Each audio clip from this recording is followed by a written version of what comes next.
Olá, pessoal, tudo bom? Retomando a nossa aula, né? A gente conversou na aula passada, nós conversamos um pouco sobre o que era a regulação neural, regulação emocional, né? Esse processo aí do sistema nervoso central, né? Que nos ajuda a ter autocontrole, né? Que nos ajuda a nos adaptarmos às situações adversas que vivemos, que nos ajuda a aprender, a amadurecer, enfim. Sobre isso que nós conversamos um pouco a aula passada. Conversamos brevemente sobre o processamento das sensações, dos nossos sentidos, né? Especificamente a etapa da modulação, que interfere muito na regulação, né? Que na verdade são que no início do nosso desenvolvimento, quando a gente é pequenininho, quando a gente é bebezinho, criança muito pequena, são as informações que nos chegam através dos órgãos dos sentidos, que na verdade orientam o nosso sistema nervoso central a tomar as decisões, né, a se organizar, e posteriormente a gente acaba desenvolvendo funções mais superiores do nosso cérebro, né, a gente pode contar com outras habilidades, mas inicialmente as informações que advêm dos sistemas sensoriais são a base, né, para a nossa autorregulação, né, e para o nosso desenvolvimento. Conversamos sobre isso um pouco na aula passada, só retomando, que hoje, agora, na verdade, eu vou explicar para vocês como é que se desenvolve a habilidade, tá, de autorregulação, que seria, sabe, aquele famoso autocontrole, né, ai, calma, né, olhar para a situação, analisar, tá, planejar, ver como é que eu vou fazer para, né, para sair dessa, como é que eu posso reagir a essa situação de uma forma favorável, de uma forma adequada, né? Que tipo de aprendizado que eu posso ter dessa situação, né? Então, esse tão sonhado autocontrole aí, que é uma habilidade extremamente necessária para o processo adaptativo da espécie humana. E a gente não nasce com ela pronta, tá? Ela é uma habilidade que é desenvolvida em sequência, assim como a maioria das habilidades humanas, né, que são desenvolvidas ao longo da vida, tá? Então, inicialmente, nós começamos nesse processo de desenvolvimento da nossa autorregulação em uma etapa que eu costumo chamar de etapa sensorial e de corregulação.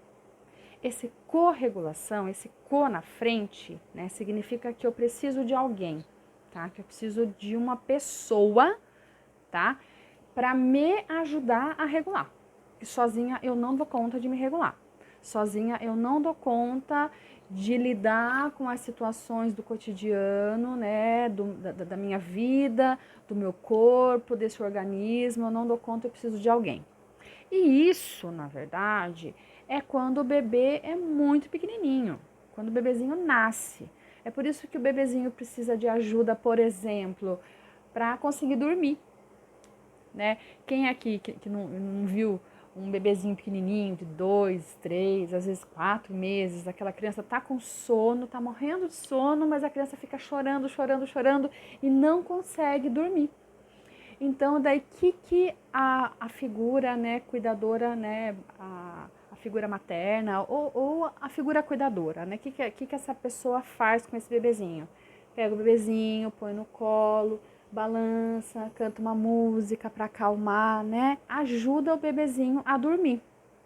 Então, ou seja, ele precisa de uma pessoa regulando ele para que ele consiga desempenhar uma coisa muito vital, muito básica, né? Que é dormir. Então, ou seja, nem dormir sozinho esse cérebro consegue, né?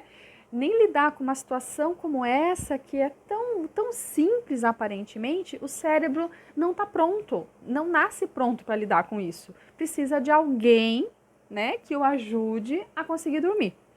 Então, essa etapa da corregulação é uma etapa muito inicial da vida do ser humano, tá? Então, o que é importante para vocês lembrarem? que é muito no comecinho, que é muito bebezinho, que é criança muito pequena mesmo, que vive, né, que nasce e permanece nessa etapa por um tempo, tá? Esse ser humano precisa de um outro e quase sempre é do outro oferecendo para ele um estímulo sensorial que o acalme, tá? Então isso que é muito, muito importante para vocês lembrarem aí. Na etapa da corregulação, precisa de uma outra pessoa oferecendo estímulo sensorial, seja um balanço, né? Seja um afago nas costas, né? Seja um cafuné assim na cabecinha, seja cantando uma musiquinha bem baixinho no ouvido do neném, né? Então, ou seja, é um estímulo sensorial. Pode ser tátil, pode ser uma massagem assim apertando, né?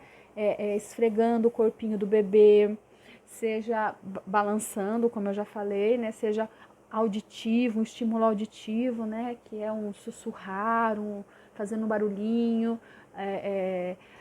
Às vezes eu já vi, né? Principalmente na internet, as pessoas fazerem um som assim meio de parece com chuva, sabe? No ouvido do bebê, que isso também acalma, tá? Então, essa é a etapa da corregulação. Mas, muito rapidamente, o bebezinho, ele já, né, o cérebro já vai entendendo como é que funciona, já vai percebendo que alguns estímulos, né, que a mãe, que essa figura aí, né, que cuida dele, oferece para ele e ele vai se acalmando. O cérebro já vai aprendendo isso, já vai registrando isso lá no banco de dados, já vai entendendo que, opa, então, ó, quando eu sinto tal desconforto, vem lá alguém, a minha mãe, faz isso, isso, isso e me ajuda e eu fico mais calmo e fica tudo bem, né? Então, o cérebro começa a aprender a registrar isso. Daí, logo após a etapa da corregulação, vem uma etapa que a gente chama de sensação e movimento, sensório-motora, tá? Também conhecida. Que é o seguinte, que é quando a criança, o bebê, ele já consegue sozinho, através de sensações, de estímulos sensoriais e de movimento, ele já começa sozinho a conseguir se autorregular, a se acalmar, tá? Então, às vezes, a gente vê, por exemplo, o bebezinho se balançando, pulando. Às vezes, a gente vê o bebezinho mexendo a mãozinha assim, né? Então, ele vai através de uma autoestimulação, tá? Que muitas vezes é prazerosa para ele, né?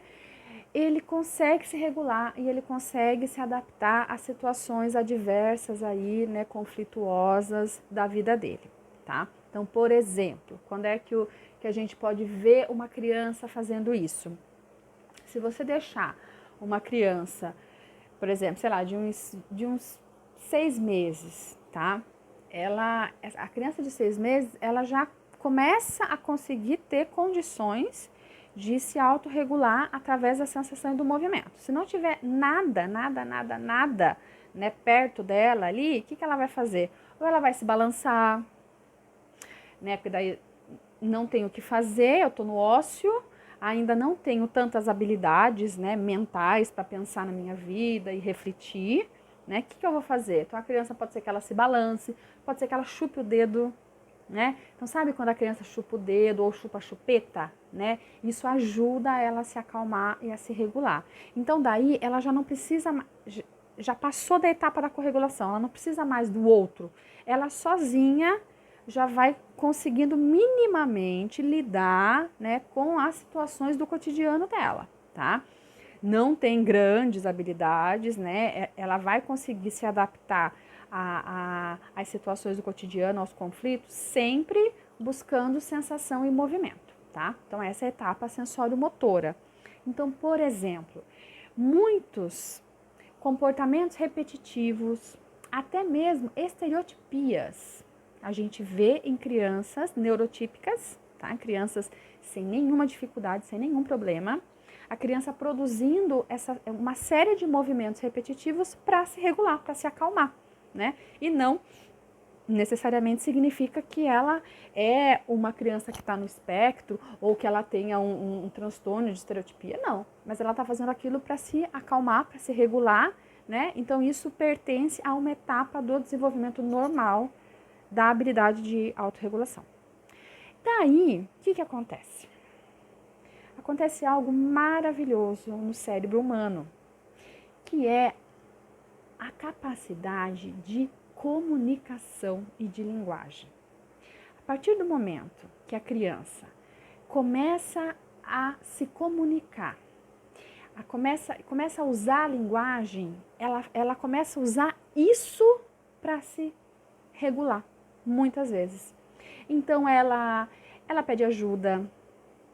Quando ela está em alguma situação conflituosa ali, né? O que ela vai fazer? Ou ela pede ajuda, ou ela pergunta o que está acontecendo, ou ela fica perguntando a toda hora, e depois, sabe? Tentando buscar previsibilidade.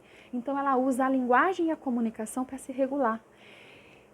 Essa etapa, gente, ela perdura, eu acredito que a vida inteira.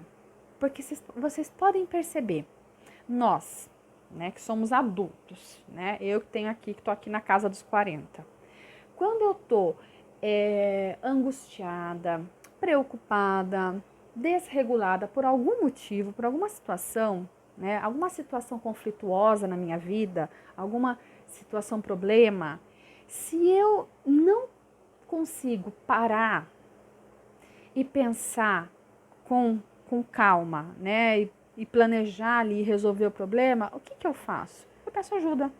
Eu vou lá e pergunto pro meu marido, peço a opinião dele.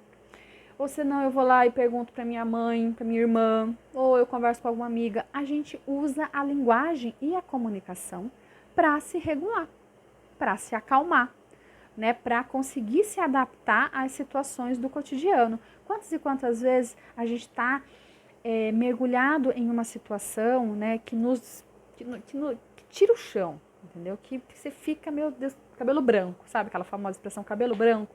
E daí você vai lá e você conta isso para alguém.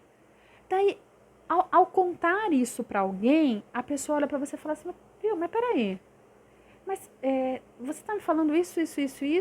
Peraí, eu não estou entendendo dessa forma. Para mim, me parece que é isso. Daí, tuf, você fala, puxa, é verdade, eu não tinha pensado por esse ponto de vista, é verdade. Disse, acabou o problema. Me acalmei, me regulei, né? Então a gente usa muito linguagem e comunicação para se regular. Então vamos pensar nas crianças que não têm um desenvolvimento de linguagem adequado para a sua idade e as crianças que não conseguem se comunicar por algum motivo. Imagina o quanto que é difícil para essas crianças conseguirem se autorregular, né? Então daí, o que acontece? Se eu estou na etapa, né, do meu desenvolvimento aqui, que é esperado para mim ter condições de linguagem e de comunicação para me regular, para me autorregular, para me autocontrolar, né, para conseguir me adaptar e passar por aquela situação, me acalmar, ter um aprendizado com isso, se eu não consigo ter esta habilidade nessa etapa, o que automaticamente o sistema nervoso central faz? Opa, volta, vai para a etapa anterior. Então daí eu busco sensação e movimento para me regular, que é aquele negócio, né? Quantas vezes não balança a perninha, enrola o cabelo, rói a unha, o que é isso? É sensação e movimento, é estímulo sensorial. Então, se a etapa em que eu deveria estar, se não me é suficiente naquele momento para conseguir me regular, eu volto para a etapa anterior, eu vou para a sensação e movimento. E daí, se a sensação e o movimento não for suficiente para me acalmar, para me regular, o que eu faço? Volto mais uma, vou lá para a primeira etapa, que é a da corregulação. Nossa, Dinara, sério? Você está falando sério? Quantas e quantas pessoas na vida já não precisaram de um abraço bem apertado para se acalmar? sei lá, durante uma crise de choro, alguma coisa nesse sentido, a pessoa foi lá e precisou de um abraço bem apertado, né? E de um afago na cabeça e um calma, calma, tá tudo bem, calma, vai dar certo, você vai conseguir. E daí com isso você consegue respirar, né? Então, lembre-se disso. Eu tô em uma etapa do desenvolvimento da minha autorregulação, do meu autocontrole. Se não me é suficiente as condições naquela etapa, eu volto uma. Se não é suficiente, eu volto mais uma, até parar lá na primeira etapa, que é a corregulação, que é precisar de alguém me oferecendo estímulo sensorial para que eu me acalme. Então vamos lá, já falei da etapa da corregulação, que é a primeira, depois a etapa da sensação e do movimento, né, que muitas vezes são movimentos repetitivos que a gente vê, né, são estímulos sensoriais que a pessoa produz nela mesma para conseguir se regular. Depois nós temos a etapa da linguagem e da comunicação, né, que é conversar para conseguir se regular. E a última etapa, que é algo chamado, gente, desculpe me coçar, mas é que eu sou alérgica, perdão, que é a etapa chamada de função executiva, que são estratégias basicamente emocionais. Tá? Essa etapa da função executiva, o que predomina nessa etapa? Predomina uma atividade muito, muito forte, tá? Da região frontal do meu cérebro aqui, tá? Superior frontal, que é o seguinte: eu estou vivendo uma situação conflituosa, tá? Mas eu sozinha, sem precisar conversar com ninguém, nada, eu paro, penso, analiso, planejo, entendeu? Né? Vejo todas as possibilidades, faço um planejamento, né? Sequencio aí, olha, posso fazer isso primeiro, depois isso, depois aquilo, ou se não posso agir dessa forma. Sozinha eu dou conta de me acalmar, de me regular, entendeu? E ter uma resposta adaptativa coerente, né? Efetiva diante daquela situação problema. Então, nós temos 4 etapas para desenvolver a autorregulação, tá? Primeira etapa, corregulação. Preciso de alguém me oferecendo estímulo sensorial calmante, né? Estímulos sensoriais que a gente chama de estímulos inibitórios, tá? Alguém me dá, né, produz em mim esses estímulos e eu me regulo, me acalmo, consigo me adaptar, né? E, opa, beleza, sobrevivo. Segunda etapa, sensação e movimento. Eu sozinha busco sensações e produzo movimentos, muitas vezes repetitivos, para me autorregular. Quarta etapa, linguagem e comunicação. Eu faço uso de toda a linguagem que eu tenho, todo o poder de comunicação que eu tenho, né, em trocas sociais com o outro, para conseguir me regular, para conseguir me acalmar, tá? E depois dessa, a última etapa, função executiva. Já não preciso mais, sozinha, consigo pensar, analisar, planejar e dividir, sequenciar e dar conta, né, de passar por aquela situação, de me acalmar e tá tudo bem, tudo resolvido, tá? Desde o momento em que a criança nasce até os 21 anos, pouco tempo, né? Só 21 anos. É o período que o meu sistema nervoso tem para desenvolver todas essas habilidades, tá? Eu já vi alguns autores falar que esse processo ele é totalmente desenvolvido em crianças de 0 a 10 anos. Mas a literatura mais atual, eu tenho ouvido falar de 0 a 21 anos, tá? E que todas as funções, né, estão totalmente desenvolvidas do nosso cérebro aos 21 anos. Então, eu acho que a gente pode sim pensar numa categoria de 0 a 21 anos. Lembrando que A partir do momento que a criança já desenvolve linguagem e já começa a se comunicar, ela já começa a usar isso como estratégia de autorregulação. Mas isso não é o tempo todo, né? Porque a gente sabe que o desenvolvimento humano, ele não é tipo assim uma chave, clique, ligou, passou para outra etapa.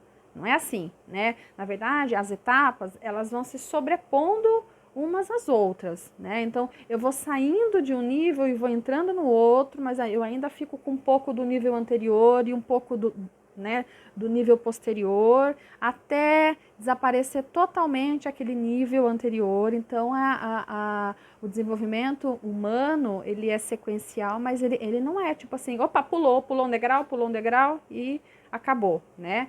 Um vai se sobrepondo ao outro. Então, a gente pode chegar à conclusão de que a etapa que mais prevalece é a etapa da comunicação e da linguagem. Por isso que é tão importante falar, nomear, entendeu?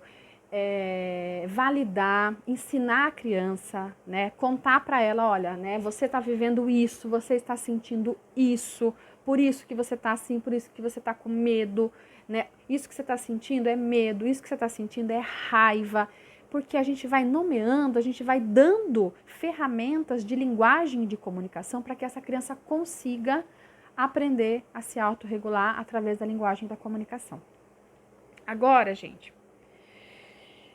vamos parar e pensar nas crianças que estão no espectro do autismo. Qual que é a grande dificuldade dessas crianças? Comunicação, interação social. Muitos também têm grandes problemas de linguagem. Então, para essas crianças, por mais que elas tenham idade, né, que 5 anos, 4 anos, 3 anos, que já estariam aí, né, usando do poder, né, da linguagem e da comunicação para se autorregular, essa criança não consegue fazer isso, porque isso, no transtorno do espectro do autismo, é uma habilidade muito difícil para eles. Né? É um grande problema para eles, exatamente isso. Então é por isso que muitas vezes a gente acaba vendo as crianças se autorregularem como? Usando a sensação e o movimento, que é através de estímulos sensoriais que elas mesmas produzem nelas, né? E movimentos repetitivos, tá? O que acontece também na criança do espectro do autismo? Mas não somente a criança que está no espectro do autismo. As crianças que são prematuras, tá? Também tem uma correlação muito grande. Também acontece muito com as crianças prematuras, que é o seguinte. Eu comentei na aula passada que 90 a 95% das crianças com autismo, elas tinham problemas relacionados ao processamento das sensações vindas dos sentidos delas, né? E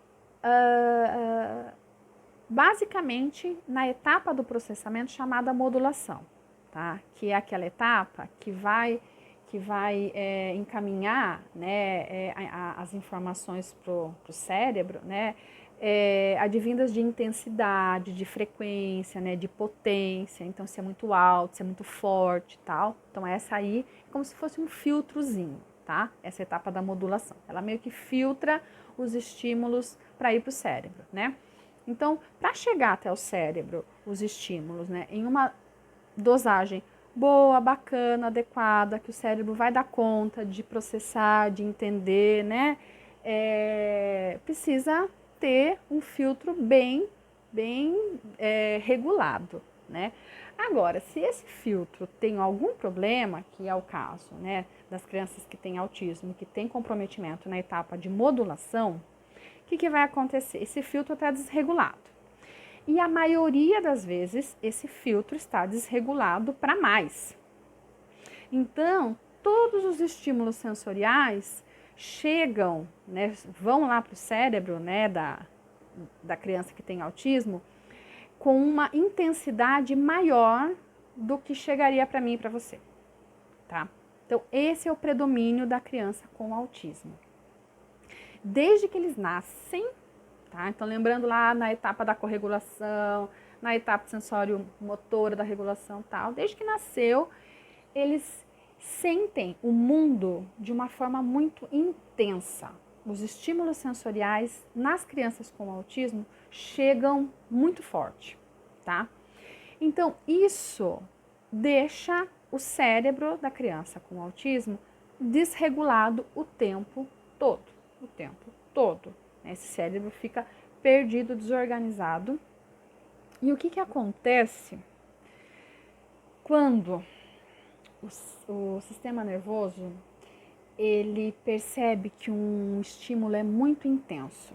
Vocês lembram que eu comentei com vocês que nós temos o sistema nervoso central, que é um maestro, e nós temos o sistema nervoso autônomo, que é o outro maestro, né? O sistema nervoso autônomo, ele trabalha de uma forma automática, né? Ele que cuida aí, né, das nossas, de toda o funcionamento mais interno, mais visceral, né? Produção de hormônios, tal. Então, a questão do sono tem a ver com o sistema nervoso autônomo, tal. E quando o sistema nervoso autônomo, aí no caso é ele, quando entra uma informação por algum órgão do sentido, né, de uma criança com autismo, e essa criança tem problema de modulação, então a informação, o estímulo é um estímulo tá adequado, tá? Mas por conta do problema da modulação, o sistema nervoso autônomo dessa criança vê e entende que aquele estímulo é muito potente. É muito potente, é muito intenso e vai matar a criança. O que ele faz? Ele automaticamente liga um mecanismo de defesa e faz com que a criança, que é o que a gente chama de elevação do nível de alerta. Então a criança tem um comportamento muito assustado, muito reativo, muito desorganizado, né? É uma reação do sistema nervoso autônomo, né? Que é aquela famosa luta, fuga ou paralisia que se a gente jogar no Google lá, né? Se você jogar no Google, sistema nervoso autônomo, né? Já vai aparecer simpático, parasimpático e as reações, o que ele faz, daí já vai aparecer lá luta, fuga, paralisia, que são comportamentos muito primitivos, né? Que acontece com toda a espécie animal na iminência de um perigo com risco de morte, tá? Então, a criança autista e a criança prematura, ela tem problema na etapa da modulação. Então, quase sempre, o cérebro vai interpretar os estímulos vindos do mundo como sendo muito agressivos, muito potentes. E isso vai ativar o sistema nervoso autônomo, entendeu? A criança já vai ficar em alerta, já vai ficar arisca, evitativa, desorganizada, com medo, ansiosa. A ansiedade sobe lá na casa do chapéu e essa criança se desregula. Então a gente pode pensar o seguinte: a criança com autismo, ela tem um estado de desregulação por conta do sistema nervoso autônomo, né, que acha que está tudo perigoso, constante. Essa criança é uma criança desregulada quase que o tempo todo. E daí, quando ela é piquititica, bebezinho, né, ela tem uma figura lá, a mãe, o pai, a avó, a tia, enfim, seja lá quem for, que corregula essa criança o tempo todo, né? Daí, quando ela começa a ter um pouquinho de autonomia, começa a controlar os movimentos voluntários, ela começa, né, como ela está desregulada o tempo todo, porque a modulação dela não funciona direito, ela fica desregulada o tempo todo, ela busca muita sensação em movimento para se regular. E daí, para ela passar para a próxima etapa, né, que seria de comunicação e linguagem, né, que ela poderia usar isso, né, para se ajudar a se regular, essa etapa empaca no caso do autismo, que é onde é mais difícil para eles. Então é por isso que a gente vê tanta criança com autismo que está desregulada por conta das alterações sensoriais, né, do processamento sensorial dela, da etapa da modulação, né? Então a criança só por isso já é desregulada, mas a gente vê essa criança quase sempre agitada, buscando fazer coisas, buscando sensação e movimento e usando pouquíssimo linguagem e comunicação para se regular. Vocês conseguem entender o desenvolvimento disso, normal, que é esperado, né? O porquê que a criança com autismo é tão desregulada, porque ela tem alteração de modulação e o sistema nervoso autônomo dela deixa ela sempre em alerta. Então, realmente, essa criança, o mundo é muito perigoso. O cérebro dessa criança interpreta o mundo como sendo algo muito perigoso. Por isso que são crianças que precisam e pedem o tempo todo previsibilidade pra gente, né? Por quê? Porque se eu tô em um lugar que eu acho que para mim é um lugar perigoso, eu vou querer saber tudo o que está acontecendo naquele lugar e tudo que pode vir a acontecer comigo. Vocês concordam? Acho que todo mundo é assim, não sou a única, né? Então é por isso que é tão importante a bendita da previsibilidade. Por isso que é tão importante, por isso que criança com TEA, eles, por exemplo, eles ficam perguntando pra gente o que vai acontecer. Ou senão, eu tenho muita criança que durante a sessão, a criança, ela entra na sessão e ela já fala pra mim assim, que hora que vai acabar hoje, tia Dinara? Daí eu falo, vai acabar a tal hora. Tá. Daqui a pouco ela pergunta, mas que hora que vai acabar hoje? Por que que ela fica perguntando isso, né? Porque para ela aquela angústia, sabe, de vai acabar, aquela ansiedade de, nossa, meu Deus, vai acabar, e que hora vai acabar, né? O que eu vou sentir a hora que acabar? Tal, será que vai estar gostoso e vai acabar e eu vou ter que ir embora? Então isso para ela é tão angustiante, é tão estressante, que daí ela fica, aquelas que conseguem, né, que tem e linguagem e comunicação, elas ficam pedindo previsibilidade o tempo todo, o tempo todo, o tempo todo. Bem, esse é o cenário da criança, tá? Com TEA. Então, minimamente, eu consegui explicar para vocês nessa aula o que é, como que se dá o desenvolvimento da habilidade de autorregulação, tá? Consegui explicar para vocês por que no TEA é difícil, por que eles são tão desregulados, né? Por que eles buscam previsibilidade, né? Por que muitas vezes eles ficam engajados ali, sabe, em comportamentos repetitivos, em movimentos repetitivos, em atividades sensoriais, em buscas sensoriais, né, e fica colocando coisa na boca, e fica rodando, tal, buscando sensação, né? Por quê?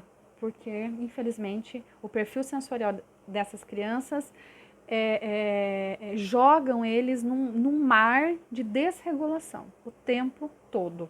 Então, como para eles é difícil desenvolver comunicação e linguagem, eles ficam presos nessa etapa de sensação e movimento, tá? Dinara, o que a gente tem que fazer? Qual é a solução disso? Bem, a gente precisa dar estratégias para que essa criança consiga se comunicar minimamente. Então, é super importante que essa criança se comunique. E quando eu falo comunicar, não significa só falar, porque existem outras formas de comunicação. A criança ela pode se comunicar por gesto, ela pode se comunicar por algum recurso alternativo, um PECS, uma pista visual, alguma coisa, né? Então, a gente precisa ajudar essa criança a se comunicar e ensinar essa criança que, através da comunicação e da linguagem, ela pode sim se regular, né?